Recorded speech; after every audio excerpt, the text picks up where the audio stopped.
அவகிட்ட வந்து என்ன கேட்குறேன்னா, அம்மா இந்த உடம்பு, இந்த உயிர், இந்த தேகம் எல்லாம் நீ குடுத்தது. நீ குடுத்தத நீயா தான் எடுத்துக்கணும் தவிர, எங்க அம்மா எல்லா இடத்துலயும் நிறைஞ்சிருக்கிறாள, அவகிட்ட நான் போய் பேசுவேன். எப்படி பேசுவேன்னா, அம்மா இன்னைக்கு பஞ்சமி. என்னால அம்மா பண்றாங்க இல்லையான்னு எனக்கு தெரியல. ஆனா வீட்ல பண்ணி வச்சிருப்பான்.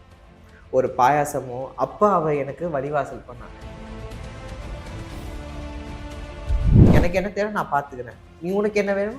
என்கிட்டயே வந்து கேளு. நான் அவனுக்கு குடுக்குறேன். அந்த மாரி அவளுடைய பதில் இப்படிதான் இருக்குமா. உனக்கு என்ன வேணும்? அப்படின்னு கேட்பாளாம். அப்ப எனக்கு என்ன வேணும்னா அவளுக்கு தெரியும். அம்மாவுக்கு தான் தெரியும் பிள்ளைக்கு என்ன வேணும்னு. உண்மையான பக்தி, உங்களுடைய பிரச்சனைகள் எல்லாமே அம்பாள் பாதத்துல சமர்ப்பணம் பண்ணிடணும். அதன் மூலியமா அவளுடைய கோரிக்கையை வந்து அவ காதுல செவி சேர்க்கிறா. இப்பெல்லாம் ஒரு கற்பனைன்னு நம்ம சொல்ல முடியாது. இதுதான் மேல நடக்குதுன்னு நம்ம வந்து யூகிச்சு நம்ம சொல்லல.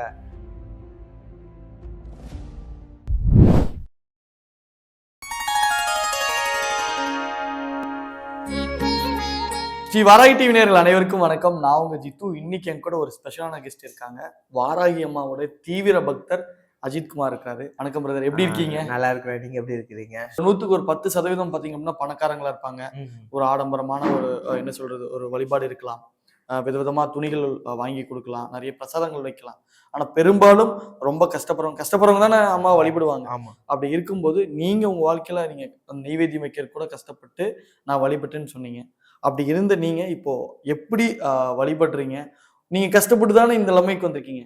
எப்படி ஒரு மாற்றத்தை வாராகி அம்மா உங்களுக்கு கொடுத்தாங்க? அதாவது நீங்க கேட்ட கேள்வி அம்மாவே ஏதோ ஒரு விஷயத்த வந்து உணர்த்தின மாதிரியோ, அது அவளே கேட்கற மாதிரி இருக்குது.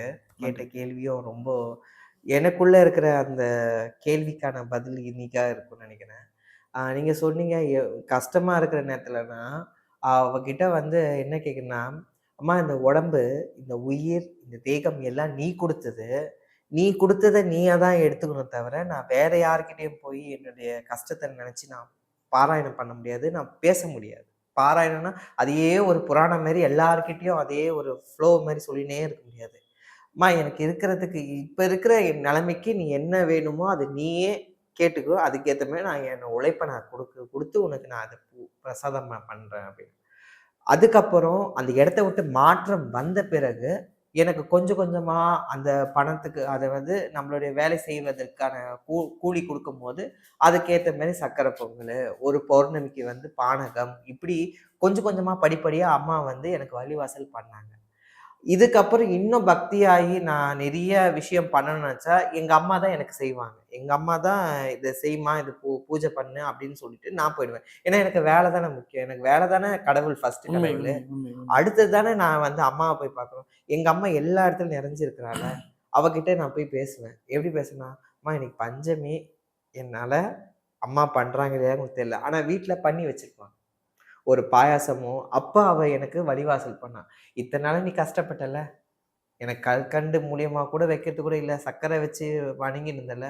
கொஞ்சம் நான் உன் லைஃப்ப நான் மாத்துறேன்னு" சொல்லிட்டு, அது மூலியமா கொஞ்சம் படிப்படியா என்ன பண்ணாங்க, ஒரு வேலை வந்து நிரந்தரமா ஆயிடுச்சு. அதுக்கப்புறம் கொஞ்சம் கொஞ்சமா அந்த பிரசாதங்கள், அது எல்லாமே அவளா தான் சூஸ் பண்ணிக்கிட்டா தவிர, நாங்களா எதுவுமே நான் இத பண்ண போறேன்னு பிளான்லாம் கிடையாது. இன்னைக்கு பஞ்சமின்னு எனக்கு தெரியாது. இன்னைக்கு பௌர்ணமின்னு நம்மளுக்கு தெரியாது. அந்த நேரத்துல வீட்ல எங்க அம்மானா கரெக்ட்டா அந்த நெய்வேத்தியம் சர்க்கரை பொங்கலோ, இல்ல ஏதாவது ஒரு நெய்வேத்தியமாவது வச்சு சாமி கும்பிட்டுருவாங்க. அத நான் வீட்ல ஈவினிங் வரும்போது 8 மணி 9 மணிக்கு வரும்போது பார்க்கும்போது, அப்பா அம்மாக்காக பண்ணிட்டாங்க அப்படின்னு சொல்லுவோம். அது எல்லாமே ப்ராப்பரா செஞ்சு வச்சிருந்தவங்க வந்து அம்மா அவங்கள உணர்த்துனது. என்ன வந்து இப்படி போட்டுக்காத, என்ன வந்து இப்படி வைக்காத அப்படின்னு அவங்க உணர்த்ததுனால எல்லாத்தையும் செஞ்சு விட்டாங்க. அம்மாக்கு வந்து ஒரு இடம் வந்து சுத்தமா இருக்கணும்னு சொன்னா, காத்தோட்டமா இருக்கணும்னு அவ ஆசைப்படுவா. அவளுக்கு என்ன தேவைன்னு அவளே தான் கேட்டுப்பா தவிர, நம்ம போய் இது பண்ணவான்னு கேட்டா, எனக்கு என்ன தேவை நான் பார்த்துக்கிறேன். நீ உனக்கு என்ன வேணும்? என்கிட்டயே வந்து கேளு. நான் அவனுக்கு குடுக்குறேன். அந்த மாரி அவளுடைய பதில் இப்படிதான் இருக்குமா. உனக்கு என்ன வேணும்? அப்படின்னு கேட்பாளாம். அப்ப எனக்கு என்ன வேணும்னா அவளுக்கு தெரியும். அம்மாவுக்கு தான் தெரியும் பிள்ளைக்கு என்ன வேணும்னு. அந்த மாரி ஒன் பை ஒன்னா வந்து உயிர் பயம் இருக்கிறத வந்து போக்குனா. ஓ! நம்மளுடைய உடைமை, நம்ம துணி போடுறது, சாப்பிடுற இது எல்லாத்தையும் காப்பாத்தி விட்டா.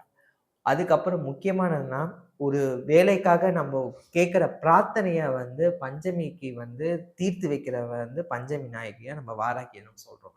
இப்படி ஒண்ணொண்ணா இருக்கும்போது நான் இருக்கிறேன் அப்படின்னு அவ ஒவ்வொரு விஷயத்தையும் உணர்த்தினே இருக்கிறா. அப்பமேட்டு எங்க அம்மா கிட்ட சொன்னேன், இத்தன நாள் நம்ம எவ்வளோ கஷ்டப்பட்டோம். நம்ம சொந்த வீட்ல இருக்கும்போது கஷ்டப்பட்டோம். இப்ப அவ வந்து எவ்வளோ மிராக்கிள் பண்ணி எங்க அம்மாவே சொன்னாங்க. "வாராகி அம்மா தான் நம்மளுக்கு வந்து குலதெய்வமே" அப்படின்னு சொன்னாங்க. குலதெய்வம் இல்ல, குலத்தை காக்கிறதுனால தானே நம்மள வந்து பாத்துக்கிறா. ம். அவளதுக்கு தான் நம்ம கைமாறு செய்கிறோம். அத இவள குடுத்துருக்கிறாளேன்னு சொல்லிட்டு சந்தோஷப்பட்டு தான் நெறைய காலங்கள், இப்ப வர காலங்கள் எல்லாமே சந்தோஷப்பட்டோம். எங்க அப்பாவுக்கு அது உணர்ந்தாரா உணரலையா எனக்கு தெரியாது. ஆனா நான் உணர்ந்ததுனால தான் நான் இது இத்தன வருஷமா நான் உங்ககிட்ட சொல்லிட்டு இருக்கிறேன். அதுதான் ரொம்ப சந்தோஷமா இருக்குது இந்த விஷயம்லாம் சொல்லும்போது. கண்டிப்பா. இப்போ நான் வந்து வாராகி அம்மன எனக்கு ஒரு நண்பர் சொல்லி தான் எனக்கு தெரியும். முன்னாடி நான் வழிபடல. அப்புறம் ஒரு இன்சிடென்ட் நடந்தது. அப்புறம் நான் ப்ரே பண்ணேன். எனக்கு அடுத்த பஞ்சமிக்குள்ள நடந்தது. இது நான் பர்சனலா உணர்ந்து சொல்றேன். எனக்கு நடந்தது. ஓகே. அப்ப இருந்து கெட்டியமா புடிச்சுட்டேன். வேணுங்கிற போது எனக்காக கேட்காம மத்தவங்களுக்காகவே கேட்டுட்டு இருக்கேன். அவங்களும் மத்தவங்களுக்கு நல்லது பண்ணிட்டு இருக்காங்க. நல்ல விஷயம்னு வைங்களேன். இப்போ இதுல ஒரு குழப்பம் ஏற்படுத்துறாங்க. கடவுள்ன்றது ஒரு நீங்க சொன்ன மாரி ஒரு எளிமையான ஒரு வழிபாடு தான். நம்ம அவங்ககிட்ட கேட்கிறோம். அவங்க மனம் உருகி நமக்கு செய்றாங்க. ஆனா நீங்க வந்து இப்படித்தான் வழிபடணும். இந்த சக்கரத்த யூஸ் பண்ணணும். இந்த நாளைக்கு இப்படி பண்ணணும். அசைவம் சாப்பிடக்கூடாது. அப்படி இப்படின்னு நெறைய ஒரு குழப்பங்கள் இருந்துட்டே இருக்கு. ஒரு சாதாரணம்னு சொல்ல முடியாது. ஒரு ஆன்மீகத்த அம்மாவ மனசார நெனச்சுட்டு இருக்க ஒரு பக்தரா நீங்க எப்படி பார்க்குறீங்க? அதாவது இந்த இந்த விஷயம் வந்து எனக்குள்ள ஏற்பட்ட ஒரு விஷயம் வந்து நெறைய பேர்கிட்ட நான் கேட்பேன். ஆன்மீக நண்பர்கள்ன்னு சொல்றவங்க வந்து, எனக்கு வந்து குருலாம் கிடையாது. எனக்கு யார் குருன்னா, அம்மா தான் எனக்கு குரு. என்னுடைய ஆசான் யாருன்னு சொன்னா, சிவபெருமான் தான் எனக்கு ஆசான். அந்த மாரி அம்மாவும், அப்பாவும் இருக்கிற வழிகாட்டுல தான் நம்ம வாழ்றோம். வாழ்ந்துட்டு இருக்கிறோம் இதுவரைக்கும். எனக்கு வந்து தீட்சை கிடையாது. எனக்கு எதுவுமே வந்து சமஸ்கிருதத்துல வந்து அர்த்தம் தெரியாதவன். எனக்கு அர்த்தத்த குடுத்தவளும் அவ தான். இதுக்கு என்ன வழிமுறையும் சொன்னவளும் அவ தான். அந்த மாரி இந்த மாரி இப்ப இப்ப நீங்க சொன்னீங்க ஒரு அழகான ஒரு விஷயம் சொன்னீங்க. ஆ இந்த சக்கரத்த வச்சு நம்ம பயன்படுத்தி, இதன் மூலியமா கடவுளுடைய அமைப்ப வந்து நம்ம வந்து பெறலாம். வரமா நம்ம இது பண்ணலாம். நம்ம கேட்டதெல்லாம் அவ நிறைவேத்தி குடுப்பான்னு சொல்லிட்டு சொல்றாங்க. நம்மளுடைய கோரிக்கை என்னன்னா, அ டிவில இருக்கிறவ அனைத்து மக்களுக்கும் சொல்ற ஒரே ஒரு விஷயம் என்னன்னா, உண்மையான பக்தி அவகிட்ட நம்ம போடுற உண்மையான பக்தி, அதுல உண்மை இருக்கணும். பொய் இருக்கக்கூடாது.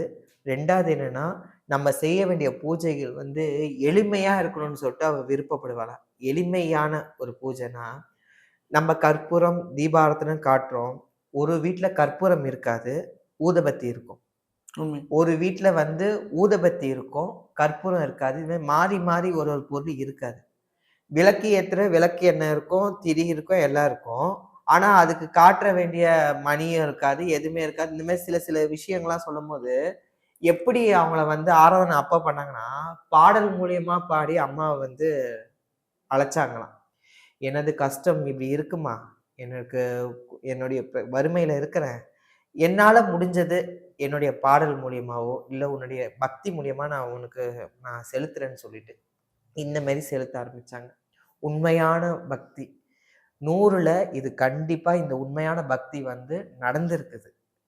எத்தன பேரு கேட்டீங்கன்னா, 1, 2, 3லாம் எண்ணி பார்க்க சொல்ல முடியாது. நடந்திருக்குது. உண்மையான பக்தி எப்படி இருக்கணும்னா, நம்ம கேட்கிற கோரிக்கை எல்லாமே வந்து, "அம்மா, நீ என் கூட இருக்கிற. நான் உனக்கு தொண்டு பண்ணணும். உனக்கு நான் சேவை செஞ்சே நான் வாழணும்மா." அப்படிதான் கேட்டு தான் அந்த பக்திய வந்து அம்மா பாதத்துல சமர்ப்பணம் பண்றோம். எந்திரம் நீங்க சொன்னீங்க, ஸ்ரீசக்கரம்லாம் வச்சு சில பேர் பூஜை பண்றாங்க. அம்மாக்கு வந்து அந்த எந்திரன்னு சொல்றது வந்து ஸ்ரீசக்கரம் வந்து மகாமேரு வந்து இந்த வேர்ல்டு, இந்த பிரபஞ்சம் 7 சக்கரம் சேர்ந்து ஸ்ரீசக்கரத்துல இந்த வேர்ல்டு இருக்கு. அதுக்கான சாஸ்திர தர்மம் வந்து இந்த ஸ்ரீசக்கரத்த இப்படிலாம் வணங்கணும்னு சொல்லிட்டு சமஸ்கிருத முறையில இருக்கு. இதெல்லாம் வந்து கடைப்பிடிக்கிறவங்க வந்து இந்த கேட்டகரி. நம்பலாம் எளிமையா இருக்கிறோம் ப்ரோ. நம்பலாம் என்ன பண்றது? அப்படின்னு நீங்க ஒரு விஷயம் கேட்பீங்க. நம்பலாம் நார்மலா ஸ்ரீசக்கரம்லாம் இல்லாதவங்கலாம் எப்படின்னா, நீ மது சாப்பிட்டுருப்ப, மாமிசம் சாப்பிட்டுருப்ப, நீ ஏதோ ஒரு கெட்டது நீ பண்ணாலும், உன் மனசுல அங்க வரும்போது நீ உன்ன பக்தி என்னன்னா, சுத்தமா நீ நீட்டா குளிச்சுட்டு நீ வைக்கிற அந்த விளக்கு ஏத்துறதையோ, கையெடுத்து கும்புறதையோ, உன்னுடைய அஞ்ஞானமான கெட்ட இதெல்லாம் அவ கிட்ட வந்து பஸ்மம் ஆயிடுமா. எப்படி பஸ்மமாகும்? நான் ஒரு கெட்டவன். என் கெட்டவன் போய் நான் சாமி கும்பிடும்போது என்ன கையெடுத்து கும்பிடணும்னு தோணுமா? ம். அவன் கெட்டவன். அம்மா எப்படி தெரியுமா பாப்பா? நீ கெட்டவனோ, நல்லவனோ முதல்ல அவங்க வந்து ஸ்கேன் பண்ணுவாங்க. ம். நீங்க வந்து அம்மா கிட்ட போனீங்கன்னா, நான்லாம் போவேன் ஆணவமா போமாட்டேன். சில பேர்லாம் ஆணவமா போவேன். "சாமி தானே, கும்பிட்டு போறேன்" அப்படின்னு சில பேர்லாம் இருப்பாங்க. எனக்கு அத பக்கத்துல பின்னாடி அப்படி அது மாரி இருப்பாங்க. ஒரு மாரி சீன் அதான் சொல்லுவாங்க, சும்மா ப்ரமோஷனுக்கு வந்து சாமி கும்பிட்டு போறவங்கலாம் நெறைய பேர் இருப்பாங்க. அது உண்மையான பக்தி கிடையாது. எங்க அம்மாவா அவ அவ அவளுக்கு நான் தான் இருக்கிறேன். அவளுக்கு உதவி பண்ணேன். அவளுக்கு அம்மாவானா வயசானவங்கள எப்படி நீங்க பார்த்துப்பீங்க? ம். ஒரு குழந்தை மாரி தானே பார்த்துப்பீங்க. அந்த மாரி பக்திய வந்து அன்பால நம்ம செலுத்தணும். எந்த ஒரு எந்திரமோ, இல்ல தகடோ இத வச்சு பூஜை பண்ணணும்னு எந்த ஒரு சாஸ்திரத்தில ஏதல. ஆனா நம்ப நன்மைக்காக, நம்ப இதில பண்ணா நல்லாருக்கும் அப்படின்னு ஒருத்தவங்க சொல்றதுனால நம்ம செய்றோம். இத வந்து நான் மூட நம்பிக்கைலாம் சொல்ல மாட்டேன். ஏன்னா, நானே அத வந்து உணர்ந்திருக்கிறேன். அதாவது எங்க வீட்ல ஒரு பிரச்சனை வரும்போதே இந்த மாரி எந்திரம்லாம் வச்சு பூஜை பண்ணணும்னு. ஆ அவளே வந்து சக்கரத்த எடுத்து குடுக்கும்போது, "நீ பண்ணுன்னு" சொல்லும்போது, வாராகி தானே நான் வந்து பிரதிஷ்டை பண்ணத விட, ஸ்ரீ சக்கரம் வாங்கும்போது எனக்கு என்ன தெரியுமா உணர்த்த ஆரம்பிச்சேன், அந்த எந்திரத்த சொன்னீங்கல்ல. ஸ்ரீ சக்கரம்ன்னு சொல்றது பெரிய இடம், அந்த கோட்டை. அந்த கோட்டைக்குள்ள நீ போனோம்னா, உன் வீடு மொதல்ல காத்தோட்டமா இருக்குதா? ம். நீ மொதல்ல அத வைக்கணும்னு நீ இது தீட்சை வாங்கியிருக்கிறியா? அப்படின்னு ஒவ்வொரு விஷயம் இப்படி அடிச்சு, இப்படி உணர வைப்பாங்களாம். ம். நீங்க சொல்றீங்க ஸ்ரீசக்கரம்ன்னு சொல்றது வந்து ஒரு பெரிய கோட்டை. அந்த கோட்டைக்குள்ள போனோம்னா, நம்மளுக்கு ஸ்ரீவித்யா உபாசகம் தெரிஞ்சிருக்கணும். ச சரியான முறையில வந்து தீட்சை வாங்கியிருக்கணும். இது இல்லாத ஒரு நபர் மூலியமா நீங்க ஸ்ரீசக்கரம் பூஜை பண்ணா பண்ணலாம். நானே நாளைக்கு போய் கூட ஸ்ரீசக்கரம் வாங்கி கூட பண்ணலாம். ஆனா, எந்த மந்திரத்த சொல்லி அத நான் உச்சாரணம் பண்ணா எங்க அம்மா வருவாங்க? ம். லலிதா சகஸ்ரநாமம்னு உங்களுக்கு ஒரு தெரியும். அந்த விஷயத்துல வந்து அதுல எவ்வளோ 1000 நாமம் இருந்தாலும், அந்த நாமத்த சொன்னா தான் அம்பாள் வருவாங்கன்னு சொல்லிட்டு நமக்கு பெரியவங்கலாம் சொல்லியிருக்கிறாங்க. நம்ம அது உள்ள போய் பார்க்க முடியாது. நம்மளால அத உணர முடியாது. அந்த மாரி மானிடர்கள் என்னமோ உங்களோட உண்மையான பக்தி எது தெரியுமா செலுத்தணும்? உண்மையான பக்தி உங்களுடைய பிரச்சனைகள் எல்லாமே அம்பாள் பாதத்துல சமர்ப்பணம் பண்ணிடணும். அதன் மூலியமா அவளுடைய கோரிக்கைய வந்து அவ காதுல செவி சேர்ப்பா. இப்பலாம் ஒரு கற்பனைன்னு நம்ம சொல்ல முடியாது. இதுதான் மேல நடக்குதுன்னு நம்ம வந்து யூகிச்சு நம்ம சொன்னோம்ல. மேல பார்ப்பாங்களாம். "என்ன நீ கூப்பிடுறியாப்பா?" அப்படின்னு அம்மா. "இல்ல கூப்பிடுறியா? என்ன நீ வணங்குறியா?" அப்படின்னு இப்படி பார்ப்பாளாம். யாரு? மேல இருக்கிற சுவாமிங்கலாம் இப்படி பார்ப்பாங்களாம். அம்பாள் எப்படி தெரியுமா நேர்ல வந்துட்டேன்னா, இப்படி பார்ப்பாளாம். நேருக்கு நேரா தான் பார்த்து அவளுடைய பிரச்சனைய சால்வ் பண்ணாளே தவிர, மேல இருந்து பார்க்க மாட்டா. அந்த மாரி மனுஷங்க பொறுத்தவரைக்கும், நம்மள உண்மையான பக்தி அம்மாகிட்ட வாராகிக்கு மட்டும் கிடையாது. எல்லா சுவாமிகளுக்கும் ஒரு உண்மையான எண்ணம். உன்கிட்ட சட்டையே இல்லாம, நீ வந்து ஒரு வேஷ்டி கட்டிக்கிட்டோ, ஒரு கோயில்ல வந்து நீ பூஜை பண்றோ, இல்ல விபூதி எடுத்து நீ நெத்தியில பூசினா கூட, உனக்கு பக்தி இருக்கு. அத அன்னைக்கு அவரு உணர்த்துனதே அந்த விபூதி எடுத்து அள்ளி பூசுறது வந்து, உனக்கு வந்து அத யாரும் சொல்றது கிடையாது. இதுதான் மொறன்னு உனக்கு சொல்லிட்டாங்க. உங்க பேரண்ட்ஸ் உங்ககிட்ட இப்படிதான் திருநீர் இப்படிதான் பூசணும். சந்தனம் இப்படிதான் வைக்கணும். குங்குமம் இதுக்கு மேல தான் வைக்கணும் அப்படின்னு நம்மளுக்கு சொல்லிக் குடுத்த அந்த பாரம்பரியமானது தான் இன்ன வரைக்கும் கலாச்சாரம் நடந்துன்னு இருக்குது. அதே மாரி உங்களோட பக்திய வந்து நீங்க அம்மாகிட்ட வந்து 100% அவகிட்ட சரணாகதி அடையறது தான் மேல். அதாவது சாட்சானமா அவகிட்ட நமஸ்காரம் பண்ணி, நான் என்ன பிறவில பண்ணனோ இதெல்லாம் நான் நான் மன்னிச்சிடுமான்னு சொல்லிட்டு, கண்ணீர் விட்டு அவ கால வந்து நம்ம கழுவணும் தவிர, எந்திரம் வச்சு நம்ம வணங்கணும்னு நம்மளுக்கு இருந்ததுன்னா நம்ம பண்ணலாம். நம்மளுக்கு எதுவுமே நம்மளுக்கு சொல்லிக் குடுக்கறதுக்கு ஒரு குரு இருந்தா தானே நம்மள அத சொல்ல முடியும். ம். எனக்கு குரு கிடையாது. நான் அது எந்திரம் வைக்கல. நான் பூஜை பண்ணல. நான் வாராகி வச்ச சிலை தான் நான் வச்சிருக்கிறேன். எனக்கு இன்னும் பல சிலைகள் வாங்கி நான் பூஜை பண்ணணும் தான். ஆனா எனக்கு அம்மா உத்தரவு குடுத்தா தானே நம்ம பண்ண முடியும். அதனால தான் நான் பண்ணாம நான் இருக்கிறேன். மனிதர்கள் சில பேர் இருக்கிறாங்க.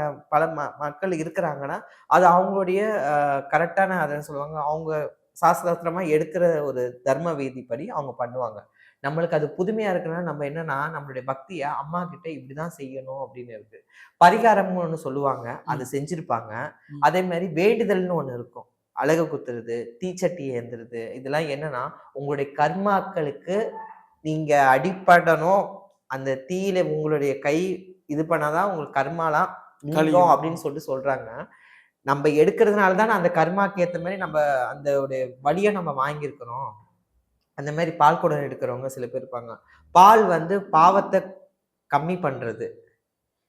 அந்த பாவத்த நம்ம அம்பாள் மேல நம்ம வந்து என்ன பண்றோம், நம்மளுடைய பாவங்கள பாலாபிஷேகம் பண்ணா நம்மளுடைய பாவங்கள நிவர்த்தி ஆயிடும். அதனால தான் பாலாபிஷேகம் பண்றோம். சில பேர் இந்த மாரி வேண்டுதல் பண்றதுனால எல்லாமே என்னன்னா 100% அதோட உண்மை நடந்திருக்குது. நடந்தும் சில பேர் மிராக்கள் சொல்லியிருக்கிறாங்க எனக்கு. அதனால தான் இந்த பரிகாரங்கள், பூஜைகள்லாம் வந்து அவங்களோட நன்மைக்காக செய்யறது தவிர, இத நீங்க செய்யுங்க அப்படின்னு நம்ம ஃபோர்ஸ் பண்றது கிடையாது. நானும் அத ஃபோர்ஸ் பண்றது கிடையாது. அதனால தான் உங்களுடைய வெளிப்பாடு நீங்க என்ன பண்றீங்களோ நீங்க பண்ணுங்க. ஆனா எனக்கு அம்மா வந்து உண்மையான பக்திய நீங்க இப்படிதான் செலுத்தணும்னு இருக்குது. அதனால தான். ஓகே. கண்டிப்பா. இவ்வளோ உணர்வுபூர்வமான விஷயங்கள், நெறைய விஷயங்கள் எங்களுக்காக பகிர்ந்துக்கிட்டீங்க. எங்களுக்காக நேரம் ஒதுக்கி நெறைய விஷயங்கள் பகிர்ந்துட்டதுக்கு நன்றி. ரொம்ப நன்றி.